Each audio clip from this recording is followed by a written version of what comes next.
Can you relactate and start breastfeeding again after a gap or a period of stopping breastfeeding? As a beginning point, there are some fantastic resources that you can all access. There's the National Breastfeeding Helpline, your local support groups, local lactation consultants. I would highly recommend getting some face-to-face support if you can. There's a brilliant book by Lucy Ruddle on relactation. I highly recommend you can download that straight away. That's from Amazon. There's also a brilliant fact sheet on the Association for Breastfeeding Mothers website as well, all about relactation. Being realistic about what it is you want to achieve, having a look back and thinking, okay, why did I stop? Were there lots of factors, lots of reasons that may have led to the cessation, the stopping of breastfeeding? Unpicking and exploring why the breastfeeding stopped and the reasons behind restarting again can help with the reality of progressing with breastfeeding and relactation, for example, being really kind to yourself as that relactation happens, and also having a realistic goal that it's not going to happen suddenly overnight. This is going to take some work, this is going to take a lot of dedication, and it might be that you need to continue supplementing with formula either temporarily for those first few weeks where you're trying to really establish and increase that milk supply and trying to transition from the formula over to breast milk, whether that's exclusive breastfeeding directly, whether that's a combination of breastfeeding and bottle feeding with express milk, maybe a bit of formula in the mix.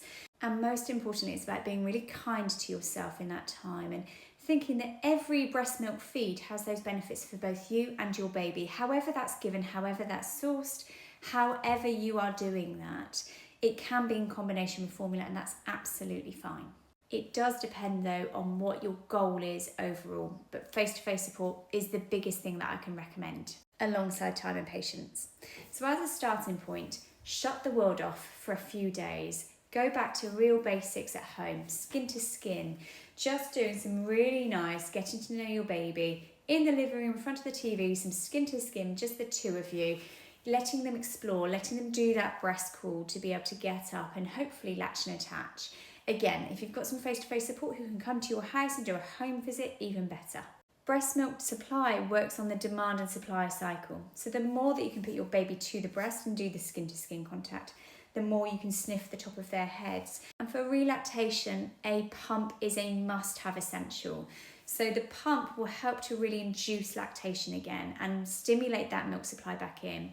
You want to look at the nipple flange size, so whatever the flange size is of that pump, you want to be expressing at least 8 to 12 times in a 24-hour period, and you want to be starting with power pumping as well. So power pumping is where you express for 10 minutes, pause for 10 minutes, express for 10 minutes, pause for 10 minutes, express for 10 minutes, and you want to do that every 2 to 3 hours, and especially at least once or twice overnight to try and bring in that milk supply. If you can be expressing whilst cuddling your baby skin to skin, sniffing the top of their head, again, that will really help.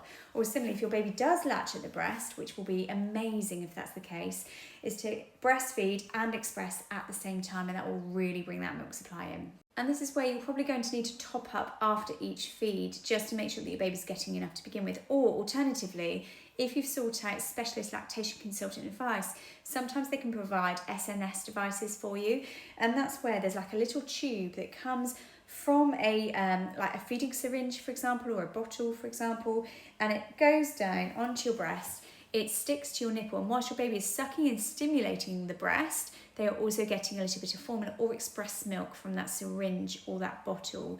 And what that's doing is it's meaning that your baby's getting enough, but is really stimulating that milk supply, stimulating all the breast ducts and the glands and everything that's going to help bring that milk supply back in. When you are breastfeeding directly, ensuring that baby has a good latch and attachment, and when they are feeding, doing some breast massage as well. Doing some breast massage can really help stimulate some more milk. So you're going to do some gentle breast massage to be able to really bring in some of that milk supply. And if you're pumping, doing the same.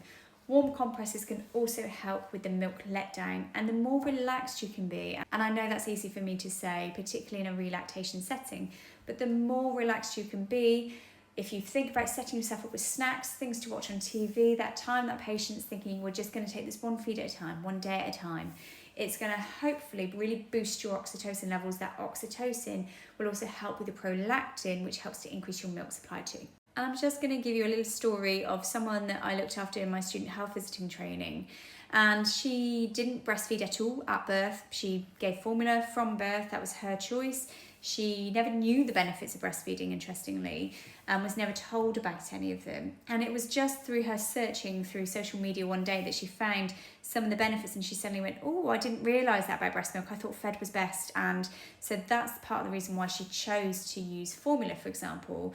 So we worked with her because she said, I actually want to give breastfeeding a go. I want to see how it happens. And even if I just do a couple of feeds a day, can I try it now? Is it possible? Anyway, she started breastfeeding, putting baby to the breast, and by 8 weeks postpartum, she was exclusively breastfeeding. It took quite a while for the milk supply to build and for it to gradually increase and before she could come off of the formula. She said, I wish someone had educated me on the benefits of breastfeeding in my pregnancy. I wish I hadn't shut down conversations. I wish someone had seen or shown me how to breastfeed, or that I'd learnt about it in school. And this person had gone from exclusively formula feeding to exclusively breastfeeding after never having done it, not hand expressing in pregnancy, nothing postnatally. It was just literally scrolling through a forum postnatally that it then prompted her to look into it a little bit more. And then she decided that she was going to induce relactation at that stage. So it shows that it is possible, but it does take some input, some work, some support, and it takes that patience and time. And really, wherever you can, ask for that support, phone the breastfeeding helpline, get face-to-face support, go to a breastfeeding group, go and get some support hands-on. It will really help and make a difference.